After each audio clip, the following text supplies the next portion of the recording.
Welcome back. Chapter 27. Pip walked back towards her car on Monroe, her tread much lighter on this return journey.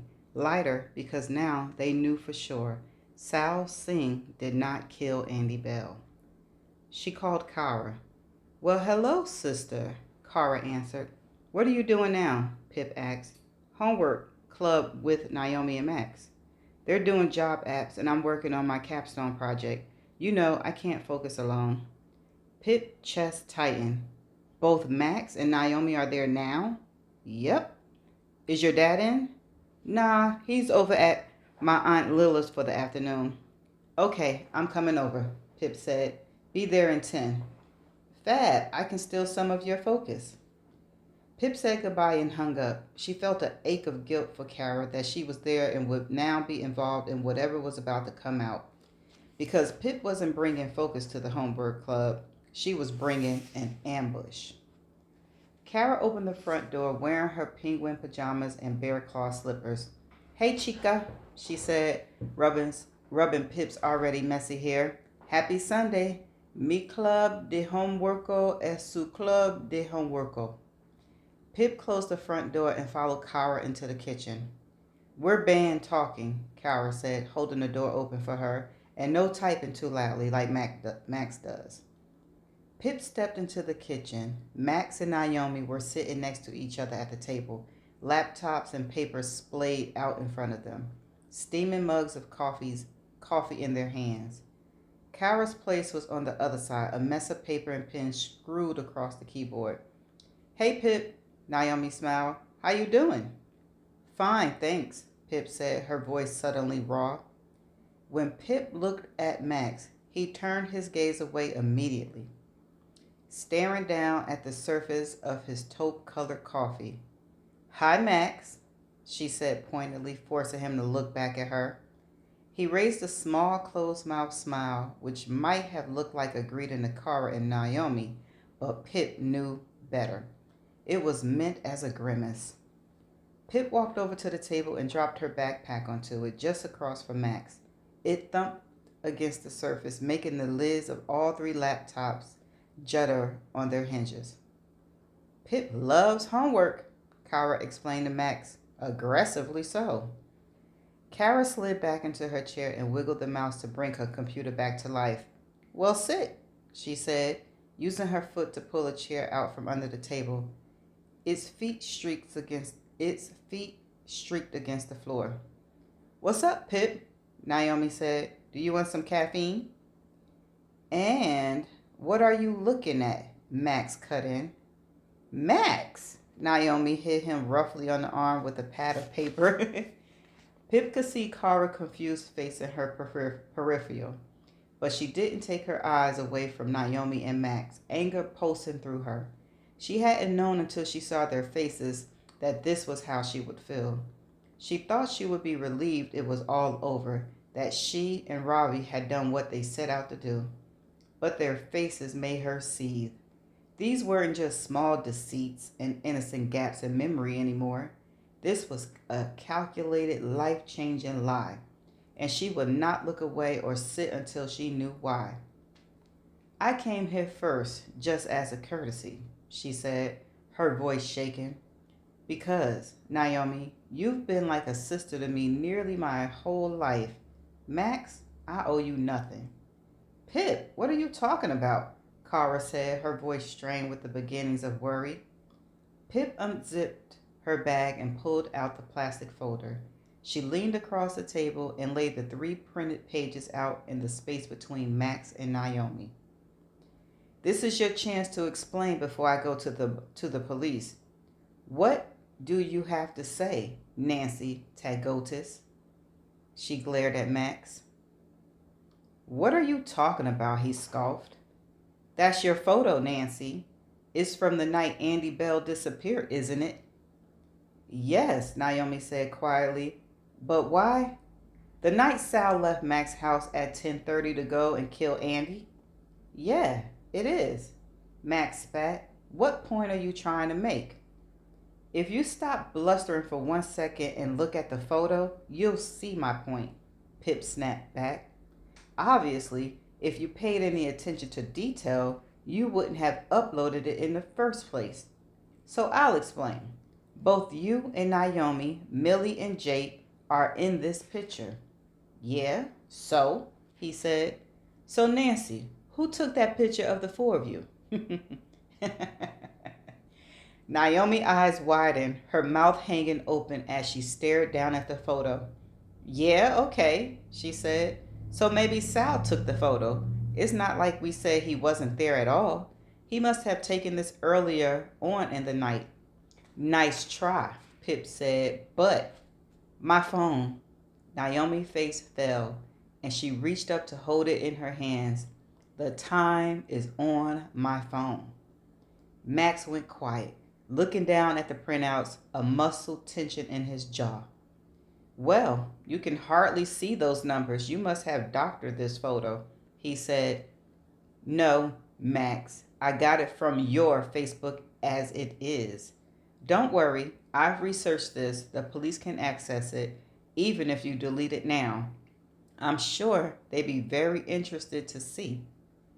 Naomi turned to Max, her cheeks reddening. Why didn't you check properly?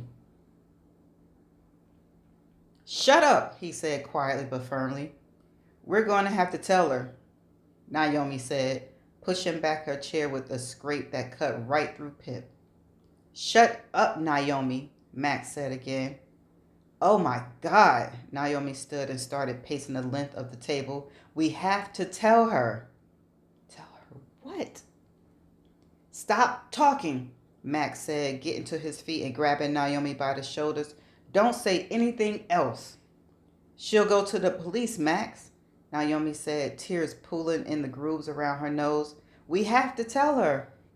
Max took a deep, jutting breath, eyes darting between Naomi and Pip. Fuck, he shouted, letting go of Naomi and kicking out at the table leg. What the hell is going on? Kara pulled at Pip's sleeve. Tell me, Naomi, Pip said. Max fell back into his chair. His blonde hair is wilting clumps across his face. Why did you do this? He looked up at Pip. Why couldn't you just leave everything alone? Pip ignored him. Naomi, tell me, she said. Sal didn't leave Max's at 10:30 that night, did he? He left at 12:15, just like he told the police. He never asked you all to lie to give him an alibi. He actually had one. He was with you. Sal never once lied to the police. You all did on that Tuesday. You lied to take away his alibi. Naomi squinted as tears glazed her eyes. She looked at Kara and then slowly over to Pip, and she nodded. Pip blinked. Why? That's the end of chapter 27. Oh my gosh, she called them out. And it was something, but what is it? Is Naomi about to spill the beans to tell Pip why they did it? Oh my gosh, here we go. Chapter 28. Why? Pip asked again when Naomi had stared wordlessly down at her feet long enough. Someone made us. She sniffed. Is that someone Andy? Someone made us do it. What do you mean? We, Max, me, Jake, and Millie, we all got a text on that Monday night from an anonymous number. It told us we had to delete every picture of Sal taken on the night Andy disappeared and to upload the rest as normal. It told us that It told us that at school on Tuesday, we had to ask the principal to call in the police so we could make a statement. And we had to tell them that Sal actually left Max's at 10:30 and that he'd asked us to lie before. But why would you do that? Asked Pip. Because, Naomi's face cracked. Whoever it was knew something about us, about something bad we'd done. She slapped her hands to her face and bawled into them. The cry strangled against her fingers. Kara jumped up from her seat and ran over, wrapping her arms around her sister's waist. She looked over at Pip as she held the quaking Naomi, her face pale with fear. Max, Pip said. Max cleared his throat, his eyes down on his fiddling hands. We something bad happened on New Year's Eve 2013. Something we did. We? Naomi spluttered. We, Max? It happened because of you. You got us into this, and you're the one that made us leave him there. You're lying. We all agreed at that time, he said. I was scared. Naomi, Pip said. We, we went out to this party out in Stanford, she said, and we all had a lot to drink. When the party got shut down, it was impossible to find a ride. We couldn't get a taxi and it was freezing outside. So Max, who driven us there, said that actually he hadn't drunk that much and was okay to drive. And he convinced me, Millie, and Jake to get in the car with him. It was so stupid. Oh God, if I could go back and change one thing in my life, it would be that moment. She trailed off. Sal wasn't there, Pip asked. No, she said. I wish he had been, because he never let us be that stupid. He was with his brother that night. So Max, who was just as drunk as the rest of us, was driving too fast up the highway.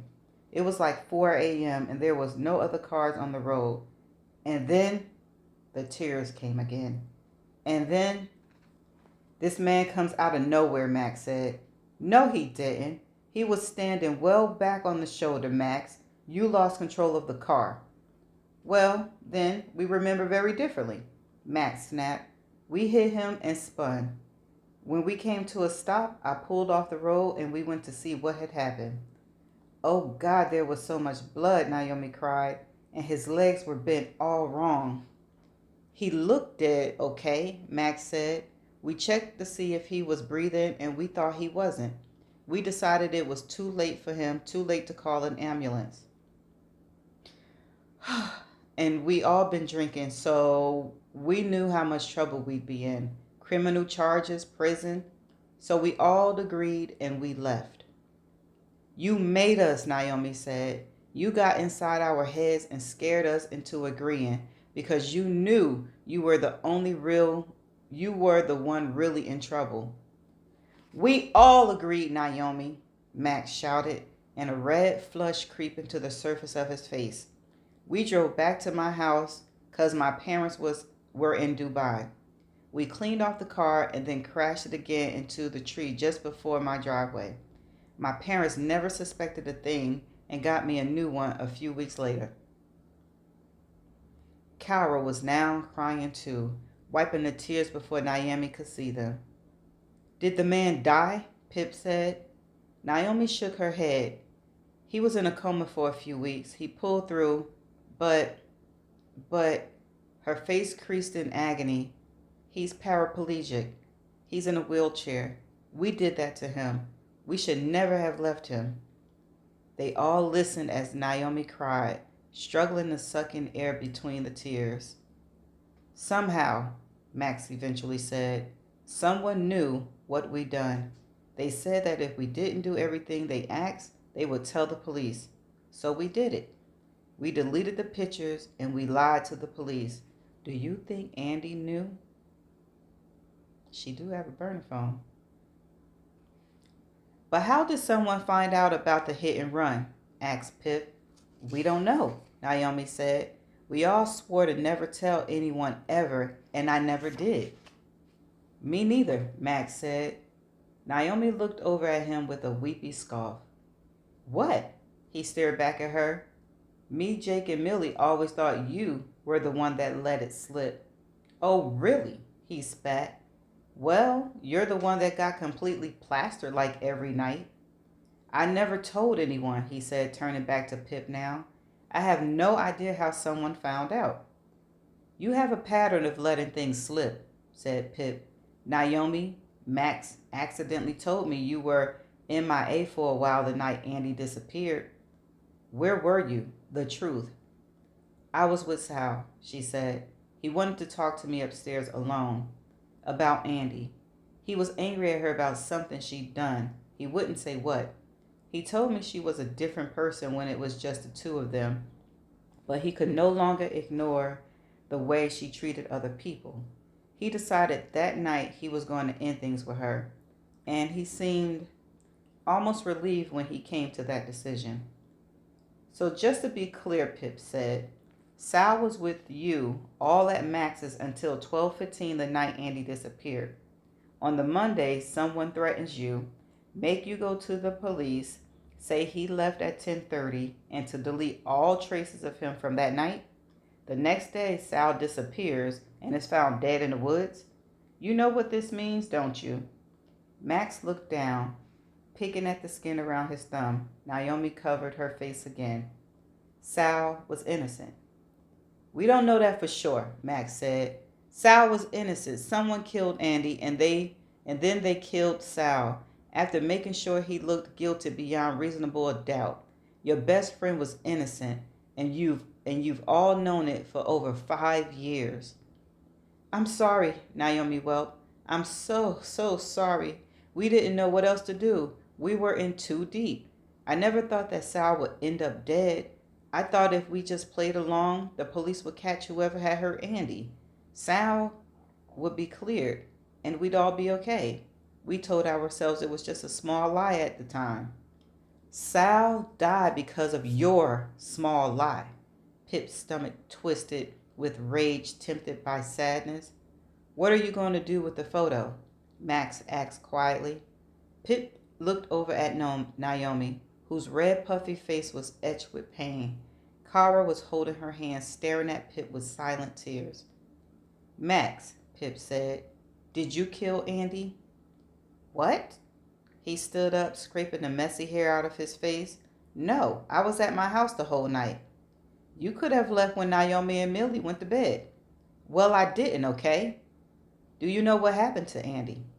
No, I don't. Pip, Kara spoke up now. Please don't go to the police with that photo. Please.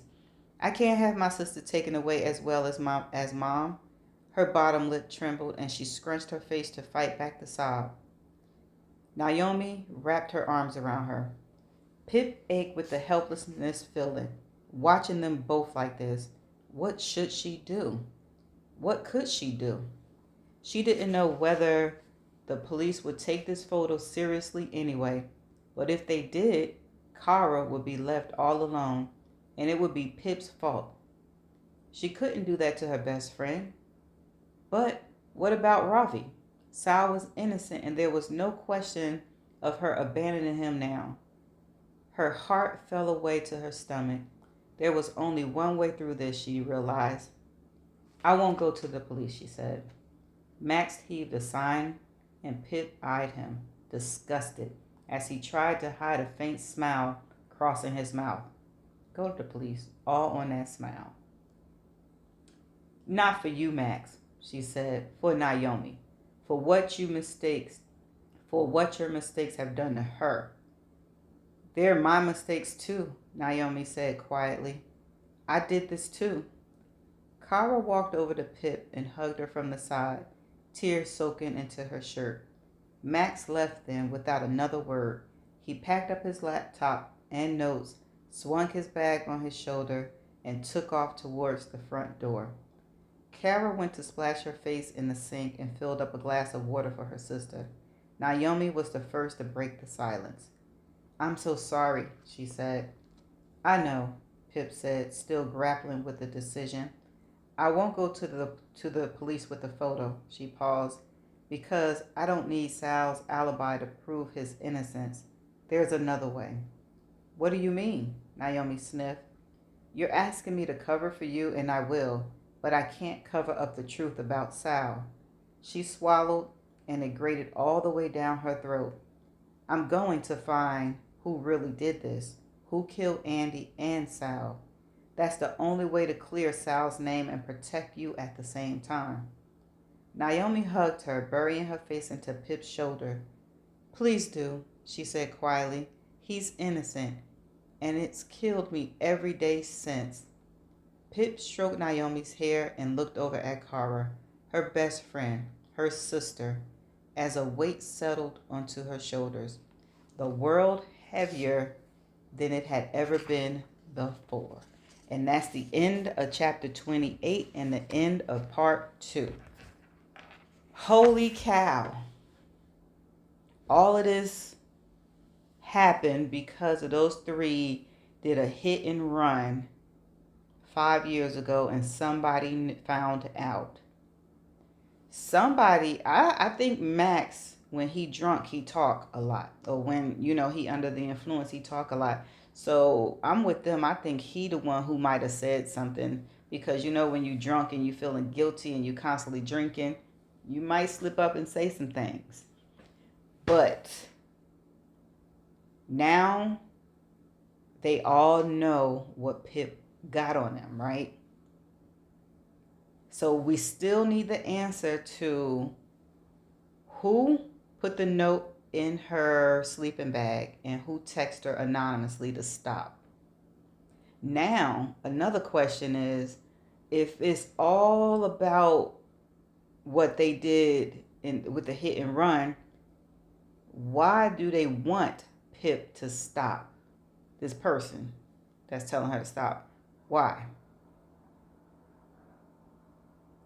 It seemed like it might be closer to home for Pip. Because I'm thinking, like, if Andy's not dead, I can see why she would want her to stop, because then it would be discovered that she's still alive and in hiding. But she can still hide. She can go somewhere.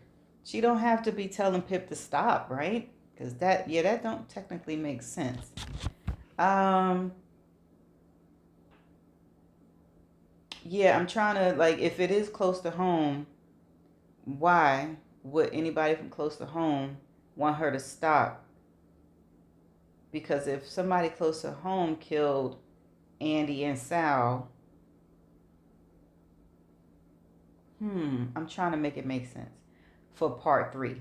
So as we go into part 3, I'm feeling more comfortable that we won't have any more new characters, and part 3 is now going to be breaking it down to find out, 1, is Andy dead? And 2, who killed Sal? And if Andy's dead, who killed Andy? And who's sending the notes to Pip to stop? Okay, so that's the end of chapter 28 and the end of part 2. I shall see you in part 3. Bye for now.